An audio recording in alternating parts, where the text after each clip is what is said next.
As you can see, there's a tunnel that goes through and up into their indoor aviary. So they can come in and out as they please.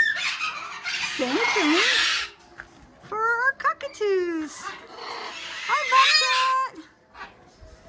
And tunnel into their multi-sectional indoor area. They're loving it, as you can hear.